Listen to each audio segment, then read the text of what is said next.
माननीय संसद सदस्यगण, संसद की इस बैठक को संबोधित करते हुए मुझे हार्दिक प्रसन्नता हो रही है। अभी 2 माह पहले हमने संविधान को अपनाने की 75वीं वर्षगांठ मनाए हैं और कुछ दिन पहले ही भारतीय गणतंत्र ने 75 वर्षों की यात्रा भी पूरी की है। மகிழ்ச்சி அடைகிறேன். இதற்கு சில தினங்களுக்கு முன்புதான் நாடு 75வது குடியரசு பூர்த்தி அடைந்ததை கொண்டாடியது.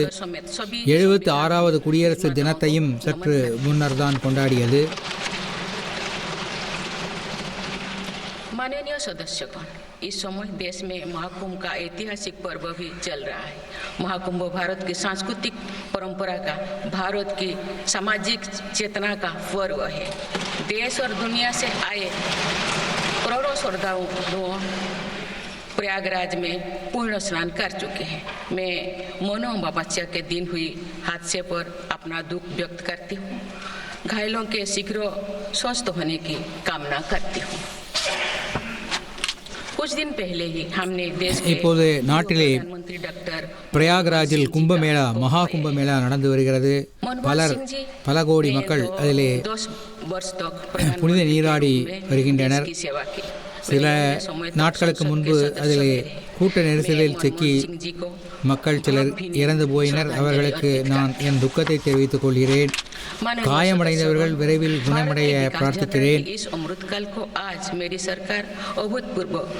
उपलब्धियों के माध्यम से नई ऊर्जा दे रहे हैं। तीसरे कार्यकाल में 3 गुना तेज गति से काम हो रहा है। आज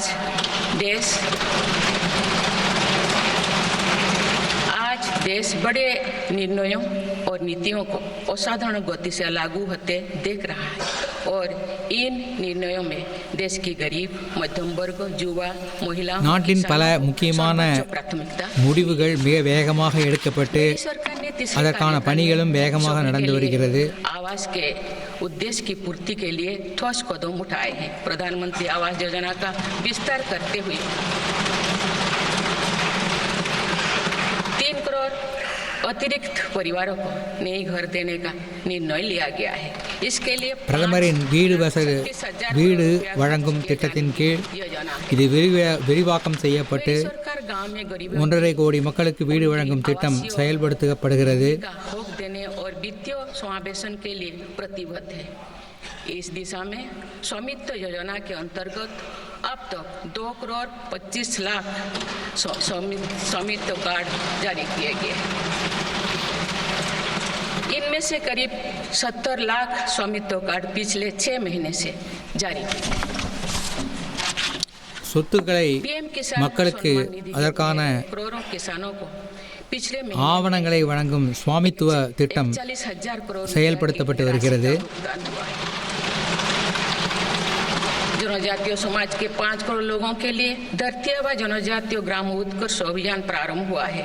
इसके लिए 80,000 करोड़ रुपए का प्रावधान किया गया है। 80,000 கோடி ரூபாய் ஜனஜாதி மக்களுக்கு வசதிகளை வழங்குவதற்காக ஒதுக்கப்பட்டிருக்கிறது. स्वास्थ्य बीमा देने का फैसला हुआ है। इन्हें हर वर्ष 5 लाख रुपए का हेल्थ कवर मिलेगा।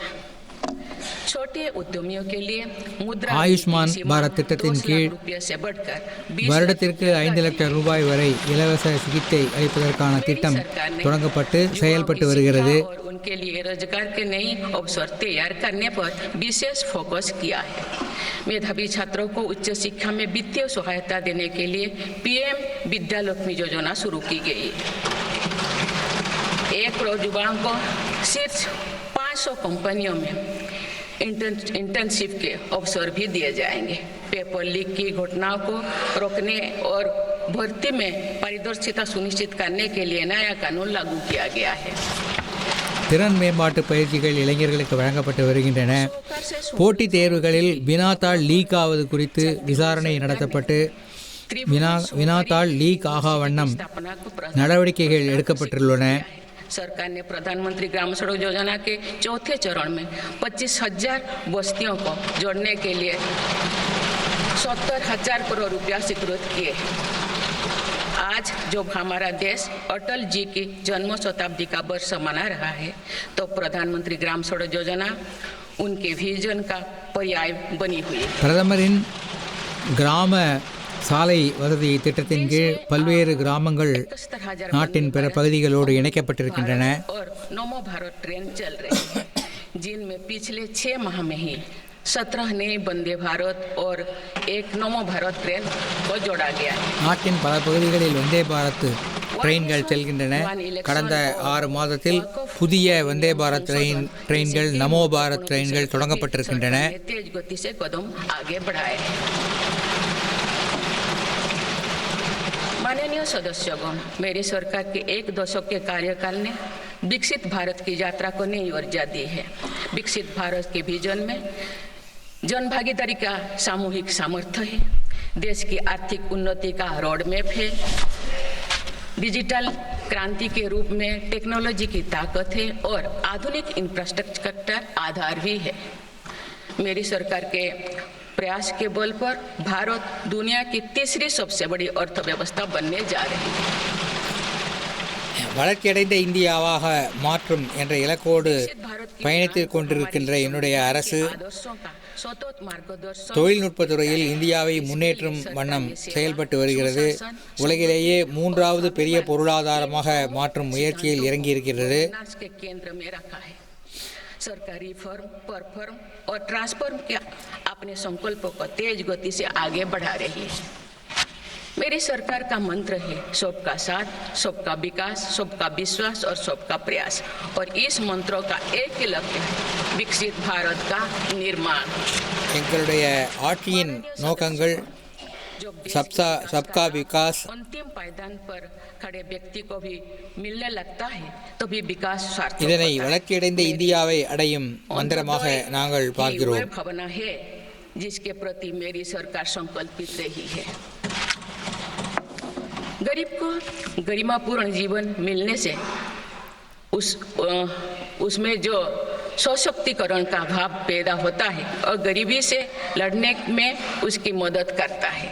स्वच्छ भारत अभियान के तहत बने 12 करोड़ शौचालय, प्रधानमंत्री उज्ज्वला योजना के तहत निःशुल्क दिए गए 10 करोड़ गैस कनेक्शन, 80 करोड़ जरूरतमंदों का राशन, सौभाग्य योजना, जल जीवन मिशन जैसे अनेक योजनाओं में ஏழைகளுக்கு உதவி செய்தல் என்பது அவர்களுடைய நிலைமையும் நாட்டின் பொருளாதாரத்தையும் உயர்த்தும் என்பதால் அவர்களுக்கு இலவச கேஸ் இணைப்பு, இலவச ரேஷன் திட்டம் போன்ற பல வசதிகளை என்னுடைய அரசு வழங்கி வருகிறது. इन्होंने न्यू मिडिल क्लास का एक ऐसा समूह तैयार किया है जो भारत की ग्रोथ को नई ऊर्जा से भर रहा है। माननीय सदस्यगण, भारत जैसे देश की आर्थिक उन्नति मध्यम वर्ग मिडिल क्लास की आकांक्षाओं और उनकी पूर्ति से परिभाषित होती है। मध्यम वर्ग जितने बड़े सपने देखेगा देश उतने ही ऊंचा उड़ान भरेगा। मेरे सरकार ने मुक्त स्वर से मध्यम वर्ग के योगदान को न केवल स्वीकारा है बल्कि हर मौके पर उसे सराहा भी है। மத்திய வர்க்கத்தினரின் கனவுகள் தான் நாட்டை உயர்த்தும் என்பதால் அவர்களுடைய வாழ்க்கை தரம் உயர்வதற்காக என்னுடைய அரசு பல பணிகளை செய்திருக்கிறது.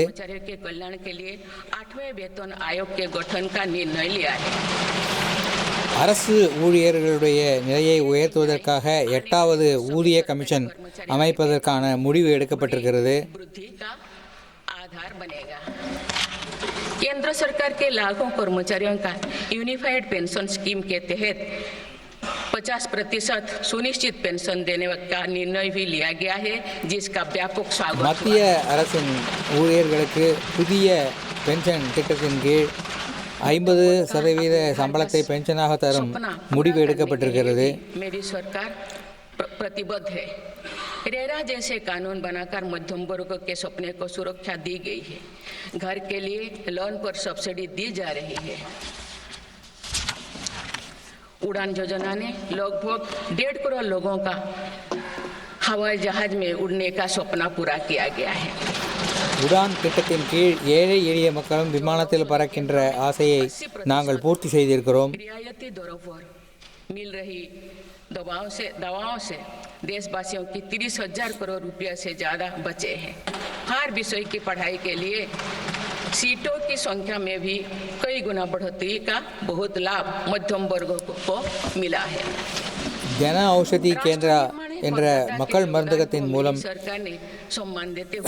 குறைந்த விலையில் மருந்துகள் கிடைப்பதால் மக்களுக்கு நிறைய பணம் மிச்சமாகிறது.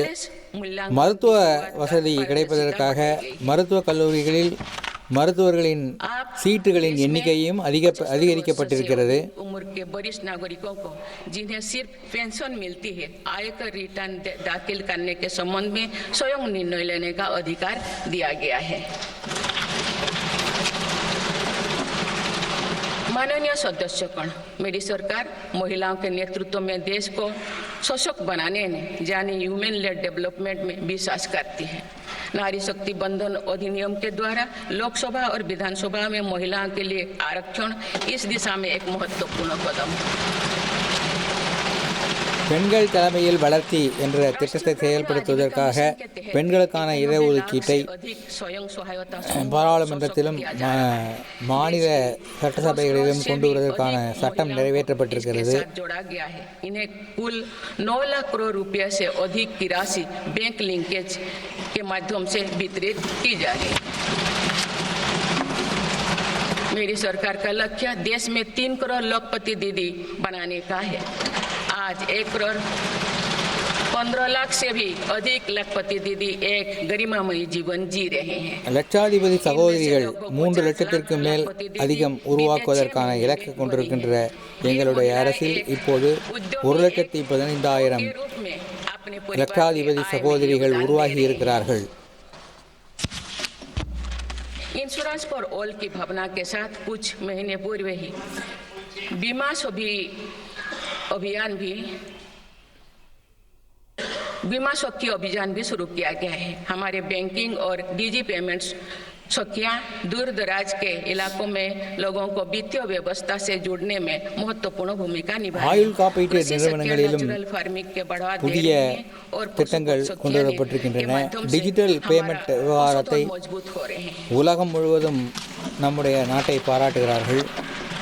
ड्रोन दीदी योजना महिलाओं के आर्थिक और तकनीकी सशक्तिकरण का माध्यम बने हैं.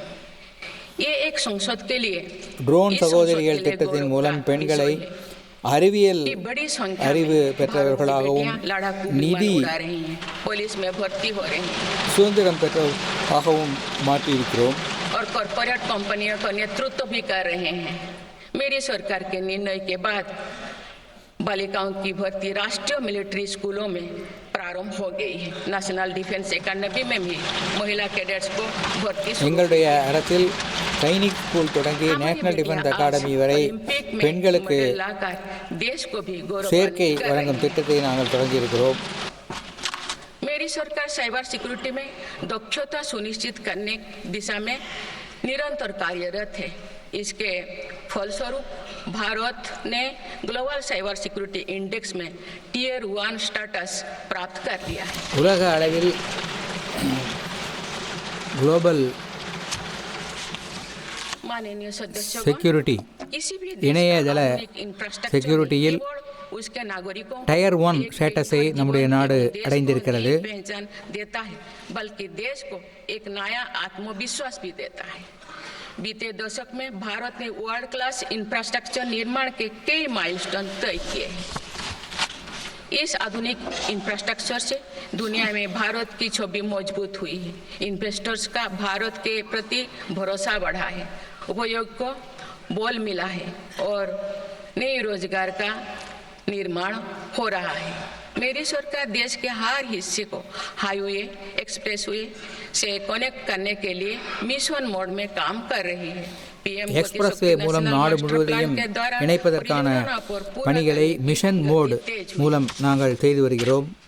2 साल पहले बुनियादी ढांचे का बजट लगभग 2 लाख करोड़ रुपया था, जो पिछले बजट में बढ़कर 11 लाख करोड़ रुपया से अधिक हो गया.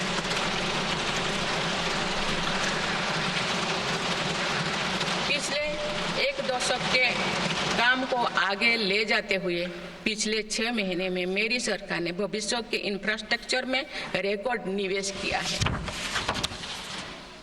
वाड़वोन में भारत के पहले डीप वाटर मेगा पोर्ट की आधारशिला रखी गई है। 76,000 करोड़ की लागत से बनने वाला ये पोर्ट विश्व के शीर्ष 10 पोर्ट में से एक है। मुझे बताते हुए खुशी हो रही है कि उधमपुर श्रीनगर बारामूला रेल लिंक परियोजना पूरी हो गई है और आप देश कश्मीर से कन्याकुमारी तक உதம்பூரிலிருந்து செயல்படுத்தப்படுகின்ற ரயில்வே திட்டம் रेलवे लाइन से முடிவடைய இருக்கிறது என்பதை மகிழ்ச்சியோடு தெரிவித்துக் கொள்கிறேன். परियोजना के तहत चेनाब ब्रिज का निर्माण हुआ है, जो विश्व का सबसे ऊंचा रेल ब्रिज है। साथ ही आंधी ब्रिज देश का पहला रेल केबल ब्रिज बना है। सिंकुन ला सुरंग पर काम भी सफलतापूर्वक आगे बढ़ रहा है। निकट भविष्य में पूरी होने पर यह विश्व की सबसे ऊंचा सुरंग है। इससे लद्दाख और हिमाचल प्रदेश के बीच 12मासी संपर्क बना रहेगा।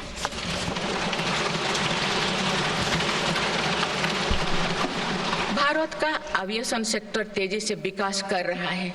देश की एयरलाइन कंपनियों ने 1700 से अधिक नए विमानों के ऑर्डर दिए हैं। इतनी बड़ी संख्या में இந்தியாவின் விமானத்துறை மிக வேகமாக வளர்ச்சியடைந்து வருகிறது. 700 விமானங்களுக்கு மேலாக விமான கம்பெனிகள் புதிய விமானங்கள் வாங்குவதற்கு ஆர்டர்கள் கொடுத்திருக்கின்றன.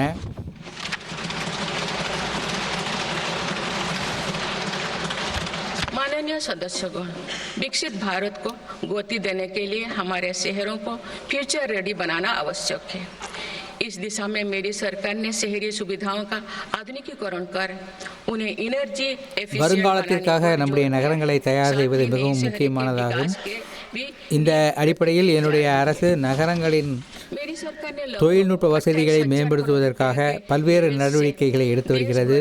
12 इंडस्ट्रियल नोड और शहरों के पास 100 औद्योगिक पार्क बनाने का भी निर्णय लिया है। தொழில்துறை பூங்காக்கள், இண்டஸ்ட்ரியல் நோட்ஸ் ஆகியவை அமைப்பதற்கான திட்டங்களை தொடங்கியிருக்கிறோம். कार्य लगातार जारी है। दिल्ली, पुणे, ठाणे और बेंगलुरु में मेट्रो प्रोजेक्ट्स और अहमदाबाद भुज रूट पर शुरू हुई नमो भारत रैपिड रेल सर्विसेज विकसित भारत के शहरों का स्वरूप।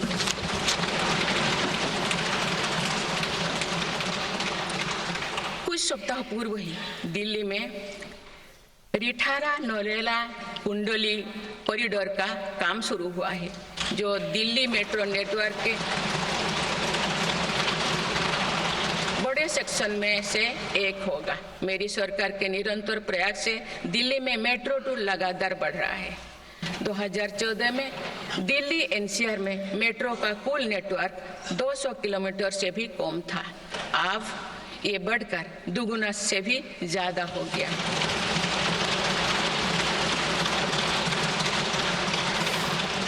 आज मुझे ये बताते हुए बेहद प्रसन्नता हो रही है कि भारत का मेट्रो नेटवर्क अब 1000 किलोमीटर के माइलस्टोन को पार कर चुका है। भारत अब मेट्रो नेटवर्क के मामले में दुनिया का तीसरा सबसे बड़ा देश बन டெல்லியில் गया। 10 ஆண்டுகளுக்கு முன்பு 200 கிலோமீட்டராக இருந்த மெட்ரோ ரயில் லைன்கள் இப்போது 1000 करोड़ रुपया के இரட்டிப்புக்கு மேல் அதிகரித்திருக்கிறது. நாடு முழுவதும் மெட்ரோ ரயில்களின் தூரம் इससे பன்மடங்கு அதிகரித்திருக்கிறது. शहरी इलाका में सुगम और स्वच्छ यातायात की सुविधा मिलेगी और अनेक लोगों को रोजगार भी मिलेगा।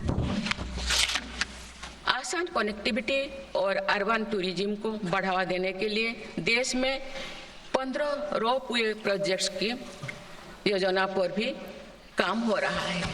15 ரோப்வே ப்ராஜெக்டுகள் தொடங்கப்பட்டு அதற்கான பணிகளும் நடந்து வருகின்றன.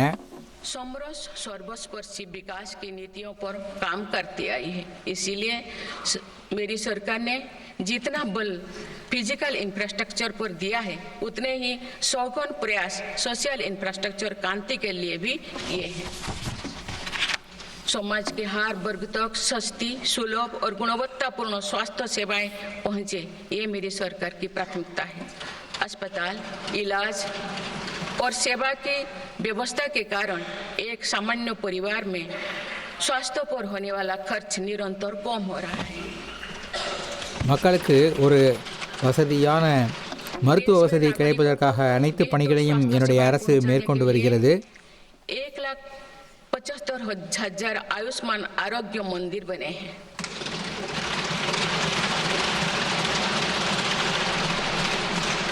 देश में कैंसर मरीजों की बढ़ती संख्या और इलाज में होने वाले खर्च को देखते हुए अनेक कैंसर दवाओं को कस्टम ड्यूटी में से मुक्त कर दिया गया है। புற்றுநோய்க்கான மருந்துகளில் கஸ்டம்ஸ் டியூட்டி முழுவதுமாக விலக்கு அளிக்கப்பட்டிருக்கிறது. कैंसर के लिए अब तक लगभग 9 करोड़ महिलाओं की स्क्रीनिंग की जा चुकी है। செர்விக்கல் புற்றுநோய்க்காக 100 கோடி பெண்கள் மருத்துவ பரிசோதனை செய்யப்பட்டிருக்கின்றனர். इससे होने वाले मृत्यु दर अब घटकर 6% रह गए। राष्ट्रीय टीबी उन्मूलन कार्यक्रम के अंतर्गत टीबी के मरीजों की संख्या भी घटी है। मेरी सभी देशवासियों और माननीय सांसदों से आग्रह है कि हम सब मिलकर टीबी मुक्त भारत के अभियान को सफल बनाने में अपना योगदान दें। भारत में मातृ मृत्यु दर और शिशु मृत्यु दर में भी व्यापक सुधार हुआ है।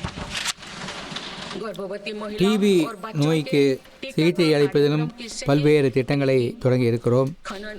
குழந்தை பிறப்பின் போது குழந்தைகள் இறப்பதும் கர்ப்பிணி மகளிர் இறப்பதையும் தடுப்பதற்கு பல திட்டங்களை நாங்கள் தொடங்கி இருக்கிறோம். दर्ज हो चुका है। टेलीमेडिसिन के माध्यम से 30 करोड़ से अधिक ई टेली कंसल्टेशन से नागरिकों को स्वास्थ्य लाभ मिला है। सरकार अगले 5 सालों में देश के मेडिकल कॉलेजों में 75,000 नई सीटों के सृजन के लिए भी काम कर रही है। அடுத்த 5 ஆண்டுகளில் மருத்துவக் கல்லூரிகளில் மேலும் 55,000 மருத்துவ சீட்டுகளை அதிகரிக்கும் திட்டம் அரசுக்கு இருக்கிறது. और मेडिकल डिवाइसेस के पार्क भी बनाया जा रहा है। हमने रोजगार के अनेक नए अवसर उपलब्ध हो रहा है। माननीय सदस्यगण, भारत में आधुनिक और आत्मनिर्भर कृषि व्यवस्था हमारा लक्ष्य है। मेरी सरकार किसानों को फसलों का उचित दाम दिलाने और उनकी आय बढ़ाने के लिए समर्पित भाव से काम कर रही है।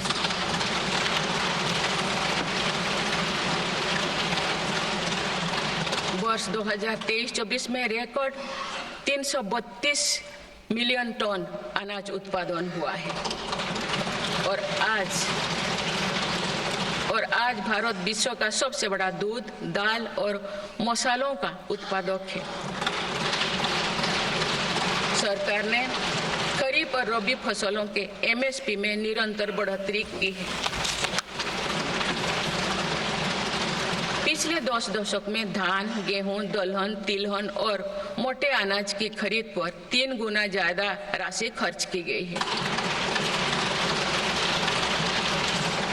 पिछले 6 महीने में फसलों की जलवायु अनुकूल, बायो फोर्टिफाइड और अच्छी उपज देने वाले 109 उन्नत प्रजातियां किसानों को सौंपी गई है।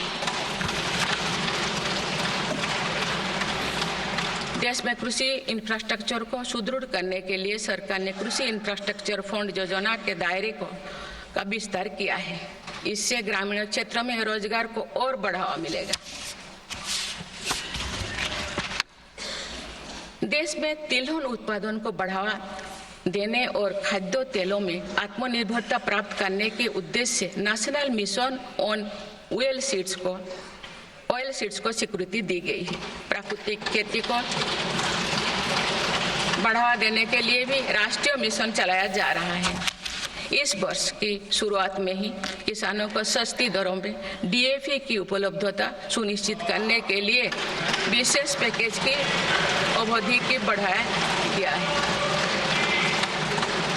मत्स्य पालन को बढ़ावा देने के लिए 11 एकीकृत एक्वा पार्क की स्थापना की गई है। माननीय सदस्यगण, कुछ सप्ताह पूर्व ही भारत मौसम विज्ञान विभाग के 150 साल पूरी हुई है। वेदर रेडी और क्लाइमेट स्मार्ट சபை भारत के உறுப்பினர்களே, लिए मेरी सरकार ने 2000 சில நாட்களுக்கு முன்புதான் இந்திய வானிலை ஆய்வுத்துறை தன்னுடைய 150வது நிறுவன நாளை கொண்டாடியது. हमारे किसानों को भी मिलेगा।